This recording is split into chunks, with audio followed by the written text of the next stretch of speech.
Hello everyone, स्वागत है आप सभी का हमारे यूट्यूब चैनल पर। आज की इस क्लास में हम चट्टानों से संबंधित मोस्ट इम्पोर्टेंट क्वेश्चन करने वाले हैं जो हमारी आगामी कक्षा के लिए काफ़ी महत्वपूर्ण साबित हो सकते हैं।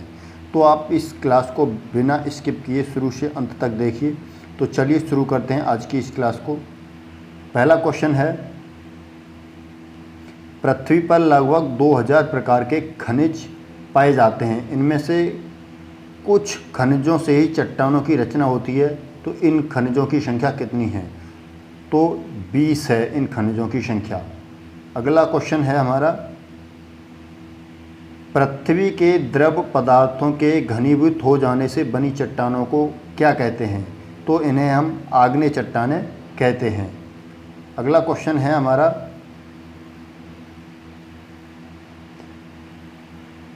निम्नलिखित में से किसे प्राथमिक चट्टान की श्रेणी में रखा जाता है? तो प्राथमिक चट्टान की श्रेणी में आग्नेय चट्टानों को रखा जाता है। सबसे पहले इन्हीं चट्टानों का निर्माण हुआ था। नंबर 4, आग्नेय शैल कहलाती हैं। तो आग्नेय शैल कठोर शैल कहलाती हैं या फिर गौड़ शैल कहलाती हैं, मौलिक शैल कहलाती हैं, या इनमें से कोई नहीं? तो आग्नेय शैल जो है मौलिक शैल कहलाती हैं।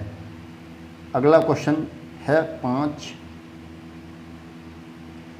निर्माण की दृष्टि से निम्न में से कौन सी चट्टान सर्वाधिक प्राचीन है? सबसे पुरानी चट्टान, तो आग्नेय चट्टान सबसे पुरानी चट्टान है। अगला क्वेश्चन है, आग्नेय चट्टानें बनती हैं। तो आग्नेय चट्टानें किससे बनती हैं? गर्म लावा के ठंडे होने से, पर्वतों के गिरने से, भूकंप से, इनमें से कोई नहीं।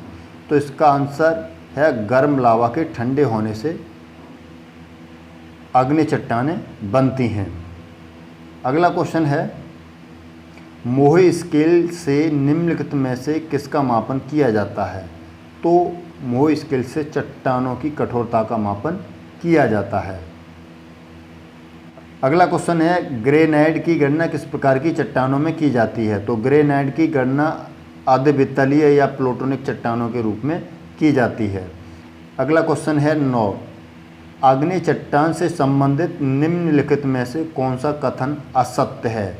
आग्नेय चट्टानों में परतों का पूर्णतः अभाव होता है, या आग्नेय चट्टानों में रवे पाए जाते हैं, इन चट्टानों में जीवाश्म का अभाव पाया जाता है, इन चट्टानों में जोड़ पाए जाते हैं। तो इसमें ये वाला असत्य है, इनमें जोड़ नहीं पाए जाते हैं। अगला क्वेश्चन है क्वेश्चन नंबर 10, जो शैल अन्य शैल से भिन्न है? क्वार्टजाइट, ग्रेनाइट, नीस, संगमरमर। तो ग्रेनाइट अन्य सबसे भिन्न है। अगला क्वेश्चन है हमारा 11, भूगर्भ में विशाल आकार की गुंबदाकार आग्नेय चट्टान को निम्न में से किस नाम से जाना जाता है? तो इसको बैथोलिथ के नाम से जाना जाता है। अगला क्वेश्चन नंबर है 12, जानवर, वनस्पति एवं सूक्ष्म जीवों के अवशेष किस प्रकार की चट्टानों में पाए जाते हैं? तो ये अवसादी चट्टानों में पाए जाते हैं। क्वेश्चन नंबर 13, धरातल के सर्वाधिक भाग पर निम्नलिखित में से किस चट्टान का विस्तार है? धरातल पर सबसे ज़्यादा आग्नेय चट्टान पाई जाती है। अगला क्वेश्चन नंबर 14, भूपृष्ठ का कितना भाग अवसादी शैलों से ढका है? तो 75% भाग अवसादी शैलों से ढका हुआ है। अगला क्वेश्चन है, भूपृष्ठ की बनावट में अवसादी शैलों का योगदान कितना है? तो 5% योगदान है। अगला क्वेश्चन नंबर 16, निम्नलिखित में से कौन सी चट्टान जैविक चट्टानों के अंतर्गत आती है जिसमें जीवाश्म होता है? तो वो कोयला ऐसी चट्टान है जो जीवाश्म के अंतर्गत आती है। राइट। अगला क्वेश्चन है, कोयला किस चट्टान में पाया जाता है? तो कोयला परतदार चट्टानों में पाया जाता है। अगला क्वेश्चन है, पेट्रोलियम खनिज तेल किन चट्टानों में पाया जाता है? तो पेट्रोलियम खनिज तेल प्राचीन संस्कृत चट्टानों में पाया जाता है जो प्राचीन थीं। अगला क्वेश्चन है 19, निम्नलिखित में से कौन सा परतदार चट्टान नहीं है? तो परतदार चट्टान क्वार्टजाइट नहीं है। अगला क्वेश्चन है, निम्नलिखित में से कौन परतदार चट्टान नहीं है? तो स्लेट एक परतदार चट्टान नहीं है। अगला क्वेश्चन है, निम्नलिखित में से कौन विलग प्रकार की चट्टान है?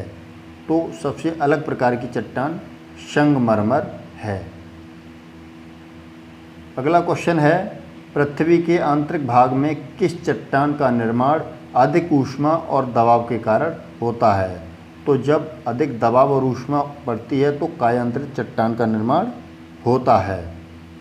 अगला क्वेश्चन नंबर है 23, बलुआ पत्थर परिवर्तित हो जाता है। तो बलुआ पत्थर क्वार्ट जॉइंट में परिवर्तित हो जाता है। इसका राइट आंसर है सी। अगला क्वेश्चन नंबर है 24, चूना पत्थर का रूपांतरित रूप है। तो चूना पत्थर का रूपांतरित रूप है संगमरमर। तो इसका आंसर ए सही है।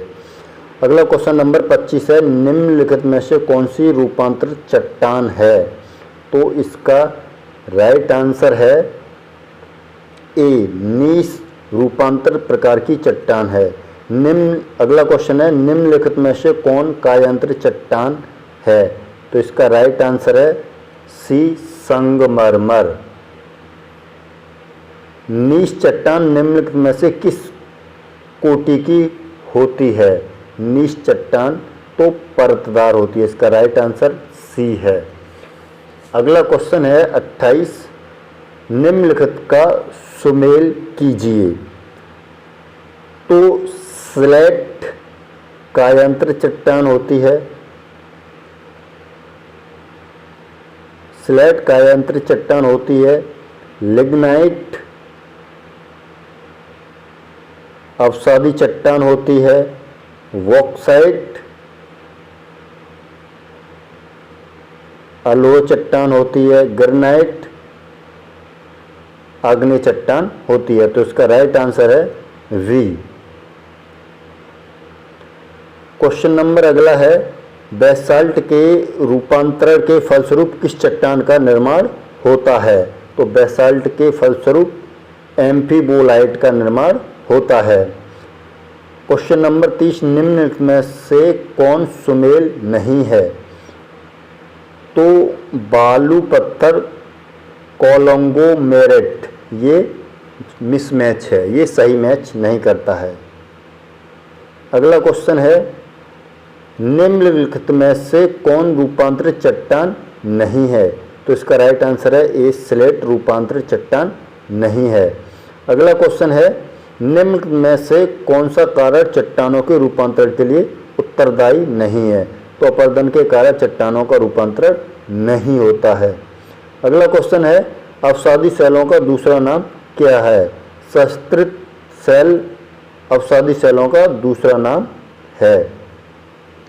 अगला क्वेश्चन नंबर 34, निम्नलिखित में से कौन सी रूपांतरित चट्टान है? तो स्लेट रूपांतरित चट्टान है।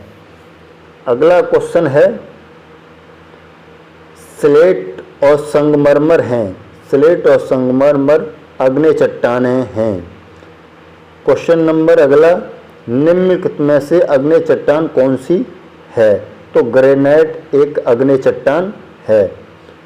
अगला नंबर क्वेश्चन है, रूपांतरित चट्टानों की उत्पत्ति किन चट्टानों से होती है? तो आग्नेय चट्टानों और तलछटी चट्टानों दोनों से रूपांतरित चट्टानों की उत्पत्ति होती है। अगला क्वेश्चन है, निम्नलिखित में से कौन कायांतरित सेल है? नंबर 1 संगमरमर, नंबर 2 चूना, नंबर 3 ग्रेफाइट, नंबर 4 कोयला। तो इसका राइट आंसर है कोयला। कोयला कायांतरित सेल है। आई होप कि आपको ये वीडियो काफ़ी अच्छी लगी होगी। अगर वीडियो अच्छी लगी है तो हमारे चैनल को लाइक करें, सब्सक्राइब करें और अपने फ्रेंड्स के साथ शेयर करें। सो थैंक यू, धन्यवाद।